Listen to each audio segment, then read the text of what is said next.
안녕하십니까. 3월 10일 토요일 마태복음 19장 23절에서 30절 말씀입니다. 예수께서 제자들에게 이르시되 내가 진실로 너희에게 이르노니 부자는 천국에 들어가기가 어려우니라.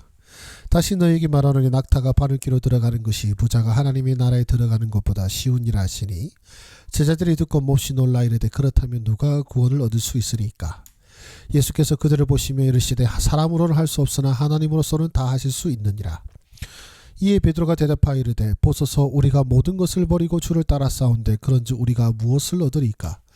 예수께서 이르시되 내가 진실로 너희에게 이르노니 세상이 새롭게 되어 인자가 자기 영광의 보좌에 앉을 때에 나를 따르는 너희도 12보좌에 앉아 이스라엘 12지파를 심판하리라. 또 내 이름을 위하여 집이나 형제나 자매나 부모나 자식이나 전토를 벌인 자마다 여러 배를 받고 또 영생을 상속하리라. 그러나 먼저 된 자로서 나중되고 나중된 자로서 먼저 될 자가 많으니라. 아멘. 예수님께서는 부자가 하느님의 나라에 들어가기가 어렵다고 하시며 그러나 하나님께는 모든 것이 가능하다고 말씀하셨습니다. 베드로가 제자들의 희생에 대해서 묻자 예수님께서는 세상이 새롭게 될 때 제자들이 영광을 받을 것이며 하나님을 위해 모든 것을 버린 자들은 더 큰 복과 영생을 얻을 것이라고 하셨습니다. 또한 먼저 된 자가 나중되고 나중된 자가 먼저 될 것이라고도 말씀하셨습니다. 그럼 잠깐 정지하시고 묵상하도록 하겠습니다. 하나님은 어떤 분이십니까? 우리가 할 수 없는 모든 것을 하실 수 있는 분이십니다. 지금 우리 주님께서는 이제 앞에 이야기가 뭐였냐면은 이제 부자 청년이 예수님을 따르지 못하는 것을 우리에게 보여주었습니다. 그리고 이제 제자들의 이야기가 나오면서 예수님께서 하신 말씀이 그 사이에 이제 부자는 천국에 들어가기가 어렵다고 하셨죠. 그래서 제자들이 그러면 누가 천국에 갈 수 있습니까? 라고 묻습니다. 자, 그 시대 유대 사람들에게 있어서 부자라는 것은 그냥 돈 많은 사람을 의미하는 것이 아니라 그러니까 돈 많은 것만을 말하는 것이 아니라 그의 어떤 선행과 그리고 어떤 부모로부터 쌓아온 그 선행으로 말미암아 하나님께서 주시는 복이라고 생각했습니다. 즉 믿음이 좋아서 부자다 뭐 이런 식인 거예요. 믿음이 좋으니까 부자고 복 받을 짓 했으니까 복 받았다 뭐 이런 식인 것입니다. 그러니까 결국 하나님께서 복 주시는 자의 상징으로서가 부자인데 그 하나님께서 복 주시는 자도 천국에 못 간다면 누가 천국에 가겠느냐라는 것이죠.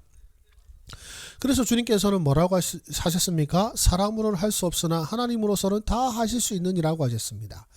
즉 지금 누가 이 땅에서 마치 하나님께 복받은 자처럼 살아가느냐 하니까 우리 눈으로 보이는 복받을 만한 사람, 천국 갈 만한 사람이 천국 가는 게 아니고 누가 가시는 겁니까? 하나님께서 하시는 겁니다. 천국 가는 거는 우리 힘으로 되는 게 아닙니다. 우리 모습으로 되는 것이 아니고 우리가 할 수 없는 영역인 것이고 우리가 할 수 없는 그 영역을 우리 하나님은 하실 수 있는 분이심을 성경은 말씀하고 있습니다. 그렇다면 오늘 말씀은 나에게 무엇을 말씀하십니까? 누구도 스스로 힘으로 구원할 수 없다입니다. 누가 구원을 얻을 수 있으리까? 제자들이 이렇게 질문할 수밖에 없습니다. 그럼 누가 구원을 얻습니까? 누가 구원을 받습니까? 예, 하나님이 하시는 겁니다. 사람이 힘이 하는 게 아닙니다. 바로 어제 말씀드린 대로 그 부자 청년도 마찬가지입니다. 스스로 힘으로 하라니까 답이 없습니다. 그래서 하나님만이 우리를 구원하실 수 있고 하나님의 은혜만이 우리로 하여금 이 죄악의 늪에서 건져낼 수 있는 분이십니다. 나 자신의 힘으로 나 자신의 선한 일로 나 자신을 구원할 수 없습니다. 어제의 말씀에 따르면은 선한 일을 하여야 구원을 얻느냐라고 했죠. 예, 우리 주님께서는 어찌하여 선한 일을 내게 묻느냐라고 하십니다. 예, 선한 일이 사람이 할 수 있는 것 중에 선한 일은 존재하지 않습니다. 왜냐하면 선한 일은 한 분이라고 하셨습니다. 하나님밖에 없다. 즉 선한 자만이 선한 일을 할 수 있는데 선한 자가 한 사람도 없다는 것은 선한 일은 사람이 할 수 있는 영역이 아니라는 것입니다. 그러니까 누구도 스스로 힘으로 구원 얻을 수 없다라는 것이죠. 그렇다면 우리에게 무엇을 말씀하시는 것입니까? 주를 따르는 것도 하나님의 은혜입니다. 베드로가 이야기죠. 보소서 우리가 모든 것을 버리고 주를 따랐다라고 되어 있습니다만은 그러나 그 중간에 뭐가 있습니까? 사람을 할 수 없을 때 하나님으로서는 다 하실 수 있다라고 하셨잖아요. 즉 하나님께서 하신 겁니다. 제자들이 지금 모든 것을 버리고 주를 따른 것은 제자들은 자기들이 버리고 따랐다고 생각하지만 여러분 부자 청년을 본 것처럼 스스로는 버리고 따를 수가 없습니다. 스스로의 힘으로는 모든 것을 버리고 주를 따를 수가 없습니다. 뭐만이 누가 가능하십니까? 우리 하나님이 모든 것을 버리고 주를 따르게 하실 수 있는 것입니다. 우리 하나님만이 하실 수 있는 것입니다. 주를 따르는 것도 하나님의 은혜이기 때문에 우리에게 소망이 있습니다. 왜냐하면 나의 힘으로 되는 것이 아니라 하나님 힘으로 된다면 우리 젊은이들 저의 제자들에게도 마찬가지인 거거든요. 그들의 힘으로 만약에 그들이 선한 일을 이루고 구원의 일을 이룰 수 있다면 저는 아마 절망할 것입니다. 왜냐하면 우리 젊은이들의 가치관이 사실 기독교적이지는 않거든요. 그러나 제가 소망하는 것은 이들을 이끄시는 하나님을 믿습니다. 우리를 이끄시는 하나님을 믿는 것이죠. 제가 이 자리에서 여러분 앞에 이렇게 할 수 있는 것도 제 힘이 있는 것이 아니라 제가 신실하기 때문이 아니라 하나님께서 저를 이끄심이라고 믿습니다. 그래서 주를 따르는 것도 하나님의 은혜요. 그렇기 때문에 하나님의 은혜를 구함으로 말미암아 능히 어떤 사람도 하나님의 백성으로 세울 수 있음을, 하나님을 하실 수 있음을 믿는 믿음으로 지금도 사역에 임하고 있습니다.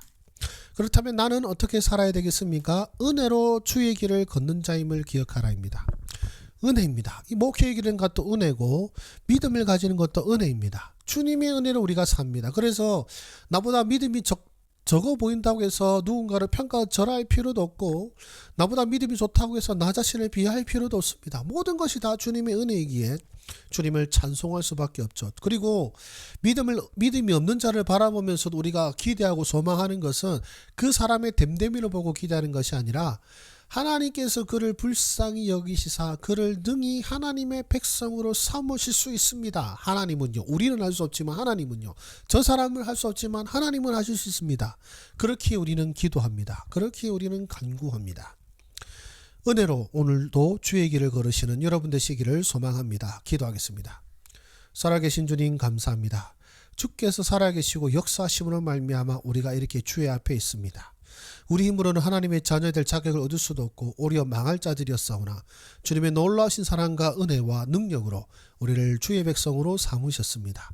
그 은혜와 사랑을 생각하며 또한 그 은혜가 이 열방 가운데 충만히 임하기를 기대하며 소망하고 부르짖는 우리들 되게 하여 주시옵소서. 예수님의 이름으로 기도드립니다. 아멘. 감사합니다.